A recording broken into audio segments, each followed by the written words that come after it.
What is up? I'm Jared Harris, and this is Beats by Jer. The word timeless gets thrown around a lot, something that I'm sure that I too am guilty of. But some artists, some records, creative periods truly are that. They're timeless. And this, of course, is often in spite of resonating so strongly with their audience of a particular time and being so strongly associated with an era, a genre, a style. Today, we are looking at such an artist, one who is synonymous with the 90s and grunge, with their singer arguably being the definitive singular image associated with both. Today, we are looking at the timelessness of arguably the grungiest of the grungiest records ever, In Utero, the third and final studio album from Nirvana. Originally released on September 21st, 1993, a massive 30th anniversary reissue of the record has just been released. Once again, I would like to take a moment to thank the amazing team at Universal Music Canada for hooking your boy up with an advanced digital stream of this collection of music. To me, In Utero is the culminating point of Kurt Cobain's artistry. It is the pinnacle album from Nirvana, and it remains an incredible musical experience 3 decades later. So shout out to the Universal. It's always cool to hear these things in advance, especially when it's from an artist that you love so much. The In Utero 30th Anniversary Collection is truly a massive, all-encompassing reissue. We're talking 8 LPs. That's 16 sides of Nirvana for the super deluxe edition. Of course, including the newly remastered album and an additional 53 never before released tracks, including 2 full concerts from this era, the first live in Los Angeles in 1993 and the second live in Seattle 1994. This, of course, is from their January 7th performance at the Seattle Center Arena, the final American date Nirvana would ever perform before embarking on a brief European tour in celebration of the album. In addition to this, it's got a whole bunch of extra things that make the box set cool: posters, stickers, a retrospective book, and a cool case. It really is a huge collection. I feel in the last 10 years or so, reissues like this have become so common, and there are certain bands and certain labels that really put the effort and the energy into making them a rewarding fan experience that really not only justifies the purpose of reissuing it, and not only makes it an exciting experience to have as a fan, almost like a peek behind the curtain at more than just the record, but it serves the artist and the music in a meaningful way by demonstrating what made this era so special, right? Like getting to hear, not that you have demos on this one, but getting to hear demos to the tour after kind of creates a greater album experience. It gives you that chance to see what was going on, what was cooking before the record, and what followed, right? And there are some reissues that really stand out like that. We recently spoke about Tom Petty's Wildflowers and All the Rest. Of course, that one is another incredibly well done package of music. But there are a number out there that really just stand out for being exceptional collections that justify the significance of a particular era for the band. The In Utero 30th Anniversary Collection does exactly that. In Utero is the quintessential grunge album. And grunge, of course, is a term that is interesting in itself, the history of how it was used to define the Seattle sound, the era, the timing of it all. It's something that was used offhand, and then the media and the music magazines ran with it. Labels started marketing towards the grunge aesthetic. Fashion was seeking out how to create grunge looks. It quickly grew out of hand, and very few of the actual artists associated with this culture use the word grunge, right? They were just making music that they thought was cool, most of which connecting to some sort of punk rock and other influences. Cobain actually credits in one of his final interviews the first use of the word grunge to Sub Pop co-founder Jonathan Bondman. Of course, this was a word used as an adjective as a means of describing the muddy, grimy tone of the music. This wasn't Sub Pop's way of trying to market or create a scene. It was just a word, grunge. It sounds so dirty. It sounds so... It sounds like what it is, and it was just used as a means of describing the sound of one of their bands. But of course, the media ran with it, turning grunge into a noun rather than the adjective it was originally intended to be. But it was turned into a noun synonymous with the Seattle sound. Let us look at the big four: Soundgarden, Alice in Chains, Pearl Jam, and Nirvana, as a means of better understanding how this term was not quite the blanket statement that the media had hoped and how we often use so now. Further demonstrating that Nirvana and subsequently In Utero in itself is the most grunge album out there. Soundgarden, particularly in their early days, pre-Bad Motorfinger for the most part, sounded much more influenced from the doom of Black Sabbath with the energy and reckless abandon of underground 80s punk, particularly that of the West Coast scene. Grungy for sure, but feeling closer to some subgenre of metal.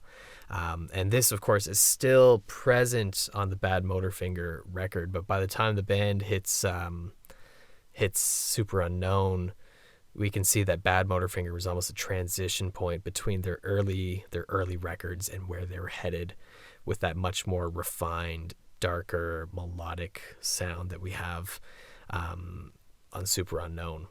Alice in Chains were probably much closer to a grungy sound like Nirvana when compared to Soundgarden, given their darkness, their sludginess, those harmonies from Lane Staley and Jerry Cantrell, their use of dissonance and just the way they would inject that dissonance through their harmonies and creating a sense of eeriness with it, and of course those riffs were so sludgy, so grungy in the sense of the adjective, just so dirty and slimy almost. You wouldn't want to touch those riffs. Truly, some of the most guttural feelings of emptiness ever recorded have come from Alice in Chains, allowing for them to lean more into this realm of Nirvana. But there was such a strong connection to metal, which further separated them from what we kind of think of with grunge. Pearl Jam, while playing with darker tones and the soft and loud dynamic that was becoming increasingly popular within the decade, always felt closer to classic rock of, the likes of Zeppelin, Dylan, Petty, with just enough of that punk energy, particularly in their live performances.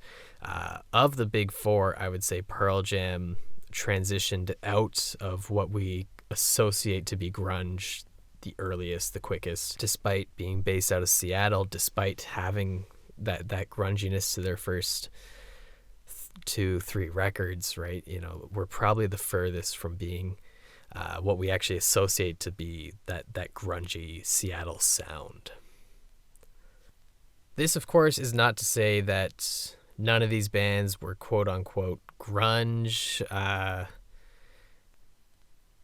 It's not a means of categorizing or gatekeeping and being like, this is grunge, this isn't grunge. If anything, it's just trying to make sense of a category that was arbitrarily made at a time when new sounds were emerging, sounds that were so reactive and created in spite of what was so increasingly popular throughout the mid and late 80s, that sort of glam rock, larger than life 80s rock band sound, right? This was the Seattle sound was such a strong reaction against that. And of course, there is going to be a subcategory of music created as a means of naming it, of categorizing it, right? It's how we make sense of the world in that way. But this is not, the purpose of this is not to categorize who's the most grungy of the grunge bands, or how as a means of exploring what is grunge and what isn't. It's just a means of looking at how this category has shaped this sound through association, and how we associate the 90s with this particular sound. If anything from this conversation, I hope that we take away that the genre of grunge has such a wider range than we often think of it. And this is something often negated by the use of grunge and the media association with the Seattle sound. There is a certain reductionist aspect to this that has grown with time. And while these records sound of their time, just as almost anything would, they are very much pioneering the style of the time. And there's more going on here, more influencing and more being influenced by grunge than we typically think. That being said, there is something about Nirvana that feels more grunge than their contemporaries.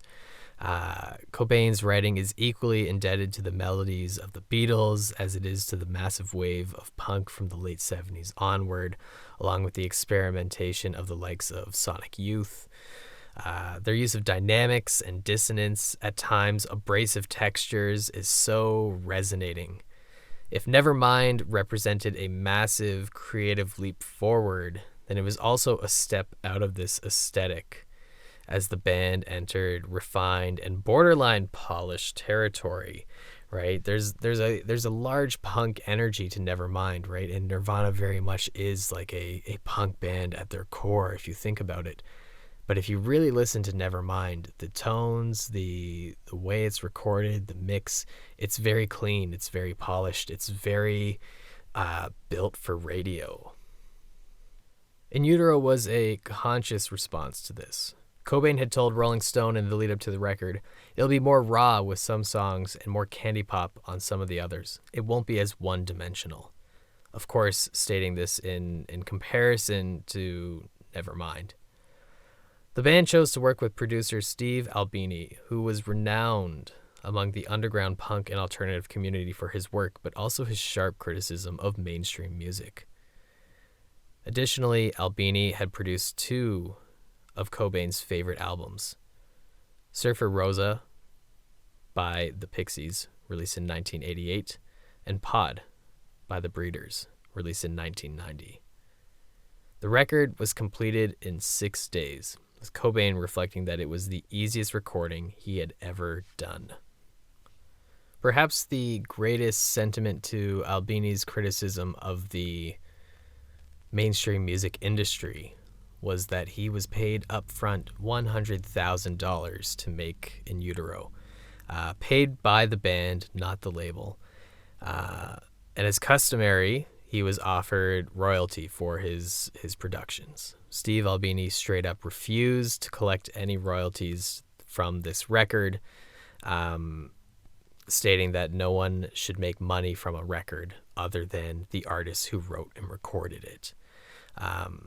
This is significant for two reasons. One, this is a very normal practice for a producer to take royalties from a record that they produced, right? That is fairly common.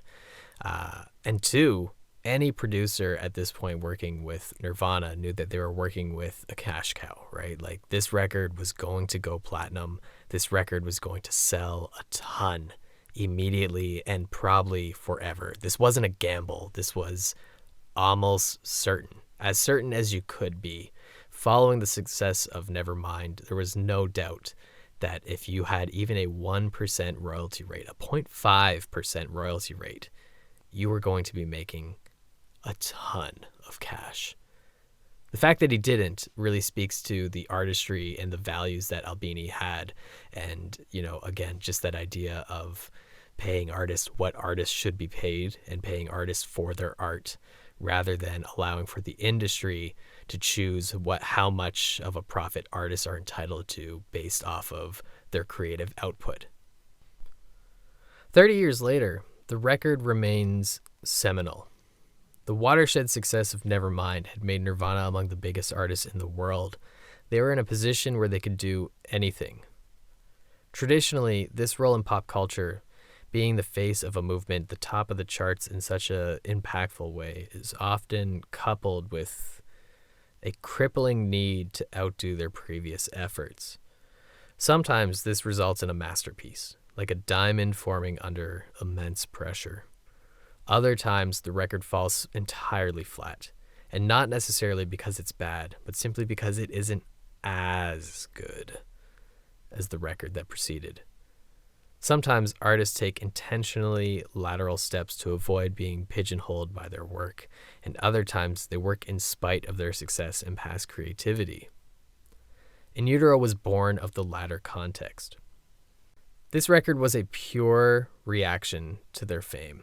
Their anger, their frustration, reluctance, all embodied in 12 songs. There's so much integrity to this album. If there is such a thing as selling out, now was certainly the time to do so. Instead, Nirvana chose to double down on who they were, looking at their punk and alternative roots to guide them. In Utero is perhaps as grungy in style as the word grunge sounds itself. The album is almost so counterintuitive to what had become fashionable grunge at the time, with the music industry flocking to Seattle to find the next big thing, to fill the void in the competition that they were facing against some independent labels that were now dominating American rock music, from the gossip and fashion magazines that were seeking the grunge aesthetic, right, to create a visual that could lead fashion in a way that was marketable to this way of life.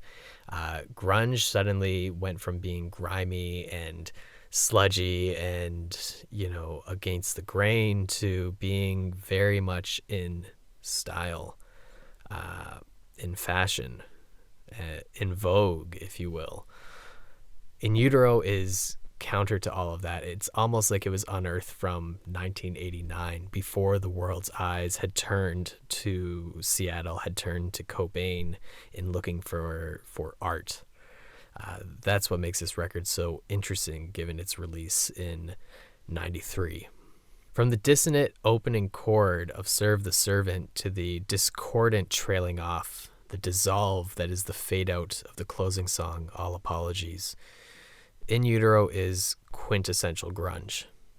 Scentless Apprentice, one of the few songs in the band's catalog to feature writing credits to all three members, Cobain, Dave Grohl, Chris Novoselic, is such a raw example of abrasive bombast. That riff, the metal chorus is just so aggressive. The guitar tones sound like scraping on a chalkboard. And not to mention, it is the greatest example of Grohl's drumming at this point. That beat in the verse is so relentless, so inventive. That boom, boom, kaboom, that boom, boom, boom, boom, kaboom. It's just so, it's hypnotizing, it's aggressive, it's heavy, it's so exciting. It's such an inventive beat that they base the song around it. It's such an incredible example of drums first songwriting and Grohl's ability to create these inventive ideas that motivate the band to build things around a groove first. Both Heart-Shaped Box and All Apologies are exceptional demonstrations of alternative balladry, songs that can both erupt violently in the chorus without sacrificing the soft, melancholic, and quiet tones of the verse, and of course being able to demonstrate the ability to play both seamlessly within the same song. returning from one to the other is no simple feat. The angst of Frances Farmer will have her revenge to the soft lithium-esque dumb, the unlikely anthem of pennyroyal tea, the experimental radio-friendly unit shifter, the throat-wrenching screams of Tourette's. Even Milk It, a song that sounds like aimless noodling, comes alive with a massive chorus. There is so much to the songwriting that juxtaposes with each other on the album. It's abrasive. It sounds as though it was recorded with a couple of mics in a garage. The levels are intentionally all over the place, and yet it is so incredibly catchy. And the band knows how to play with anticipation and momentum to such a powerful effect. You don't need to understand Cobain the poet to feel the aggression, the pain, the longing, the loneliness within each song. And despite feeling along with these, the songs are catchy as hell. There is a masterful quality of songwriting that is often absent from most punk bands, something which is central to Nirvana's unparalleled and unexpected ascent, their pop culture dominance. The brilliance behind the songwriting, the attention to melodies and dynamics amid torrential soundscapes, the creation of such high peaks and such bellowing valleys. In Utero demonstrates all of this to such a greater level than explored on Nevermind. I think at the center of the record, Rape Me may be among the most important pieces of lyrical content on the album. A true character study of Cobain, the incredibly reluctant rock star, the indifferent voice of a generation. There's so much speculation about this song, if it's an anti-rape anthem attached to actual events, if it's the successor to Polly, which again was written in response to a case in the news, or if it's metaphorical. I think with the former, of course, is no less important. But there is something very interesting about using such a triggering word to signify artistic distress if we look at this from a metaphorical point of view. The key line to this comes in the bridge. My favorite inside source, I'll kiss your open sores. Appreciate your concern, you're gonna stink and burn. There is this idea that this was written in response to Vanity Fair's 1992 article, which aired much of Cobain's and his wife Courtney Love's addictions in a spotlight for everyone to see in a very accessible and heavily consumed manner. The song speaks to a sense of loss within oneself, the tale of an artist who is fed upon by an industry and the public, both of which demand more and more at rates that are simply unsustainable. Nirvana went from being a punk band on an independent label to a global phenomenon, feuding with Guns N' Roses as the two stood unchallenged as the biggest bands in the world.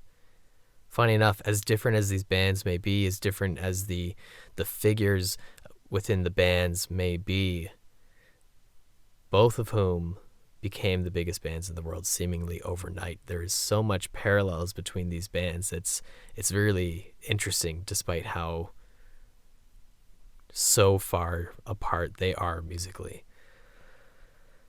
But there's a pace that must be maintained. Write, record, sell, tour, sell, repeat, sell, and repeat again until you've worn out your welcome and the industry has someone else to be thrown into the ring. There's so much money to be made off a band in this position. And don't get me wrong, the members of Nirvana were doing very well for themselves, of course. But there are a lot of other people profiting significantly more off of their success. There's an entire industry of touring, of recording, of promoting, of marketing, of representing that was growing off of their success. There was a demand, and there was an industry pushing them to meet said demand. It's such a cannibalistic approach to creating art. It's so cyclical. It's so relentless. It's so unsustainable. This sentiment is something that would be echoed just a year later by Alice in Chains' Lane Staley through the emotional opener of their Jar of Flies EP, Nutshell. If Rape Me is anything, then it is Cobain's scathing criticism of the music industry and subsequently the commodification and consumption of his art, something which eats away at his sense of peace, his passion, his soul. If we return to the idea of how In Utero was a reaction against the success of Nevermind, then we see that In Utero could be perceived as Cobain's stand against the mainstream consumption of his work by creating an album of largely not radio-friendly songs, almost designed to alienate the greater audience while hoping to connect with his most core followers. This in itself further speaks to the integrity behind In Utero. Beyond the original 12 songs, the 30th anniversary comes with 5 additional studio cuts from this era, all of which have been previously released in some form, whether on different editions of the original album, B-sides, rarities, things like that. Gallons of Rubbing Alcohol flow through this strip, a crazy grimy track that sounds like a demo, but was originally released as a secret song on the non-American CD pressings. Marigold, the first ever song written solely by one Dave Grohl, the only Nirvana song to not have a Cobain writing credit, along with 3 more much more circulated tracks than the previous 2, Sappy, Moist Vagina, and I Hate Myself and Want to Die. Of these 5, Sappy remains, I would say, the most essential and the most storied song in this collection, right? And it's of these 5, the greatest addition to In Utero. The live concerts, however, are also very strong. At this point in their career, when these were recorded in late 93, early 94, the band was performing with Pat Smear, the guy from the Germs, on guitar, and would bring out a cello player for songs like Dumb, All Apologies, things like that, which was a really nice touch and a really nice addition to the live context of these songs. There's something so incredibly raw and simple about Nirvana live, and despite numerous live albums that have previously been released, their sets from this era feel special. I love a good live record from Nirvana. However, despite buying into the appeal of Nirvana live, I don't quite get what makes their live records so good. Follow me on this one. They rarely, if ever, deviate from the album. Cobain's guitar is often out of tune and performed poorly, and they don't play any unexpected covers. They don't jam. There's nothing like that. It's just, it's Nirvana live, and it's the energy, the unpredictability of Cobain. Whatever it is, their live records that they put out are consistently great. I've never listened to a Nirvana live cut and not thoroughly enjoyed it, despite the fact that, when we often associate bands that don't go out of their way to make the live show something different from the album, these bands normally have one studio album, and Nirvana has numerous, right? It's interesting, but they're all fantastic. And these 2 concerts collected on the In Utero 30th anniversary are no different. Their shows are that of a punk band in a stadium, and they deliver such a visceral, raw energy at an impressive magnitude. There's just something so intrinsically powerful to it. It's compelling through the flaws. The rough performance, it really only adds to it. I would say if you enjoyed 2009's Live at Reading, capturing their 92 set at the festival, then you will love these releases. The legacy of Nirvana is forever tied to that of Cobain. Nirvana was Cobain, Cobain was Nirvana. Despite numerous archival releases and reforming for the band's Rock and Roll Hall of Fame induction, which saw Grohl and Novoselic fronted by both Paul McCartney and St. Vincent, Nirvana ended on April 5th of 1994. Cobain embodied such a full sense of artistry, of integrity. Nirvana really was his pursuit of creativity for the very sake of creativity, effectively making In Utero his final and arguably his strongest artistic statement. Of all the artists we lost early, the 27 Club and beyond, few have left me more curious than Cobain. What would his life have looked like as we all exited the 90s? How long could he and the band hold on to their position as the leading artist in the world? What direction would his art have taken once the band had their eventual fall from the top to a more sustainable and legacy position? What side projects, collaborations would he have indulged in? Was such a creatively bound figure, someone also who was so reclusive. There was so much mystery as to what the future could have been for Cobain. Most importantly to consider, was In Utero the sound of an artist at their creative and performative peak, or was there more to this mountain to summit? The only other creative that leaves me this curious is Hendrix, but that is neither here nor now. It is such a rare intersection to have such a level of talent, presence, and creativity, and then it's even rarer for someone to share that gift in a way that revolutionizes music for a generation.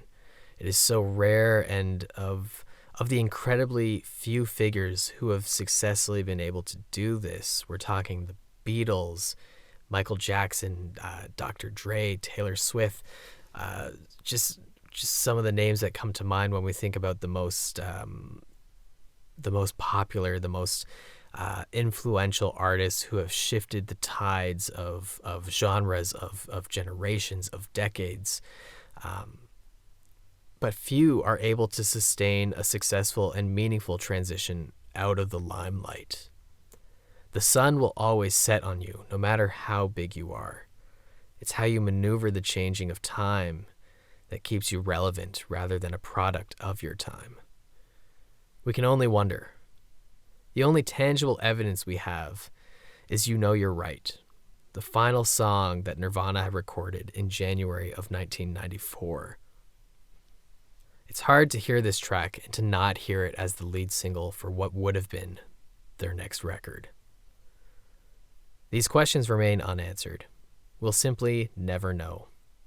What we have is In Utero, a tragically beautiful, a primally brilliant record that captures the songwriting and performance of Nirvana at their best, a perfect conclusion to a trilogy of studio albums, to an all too short career.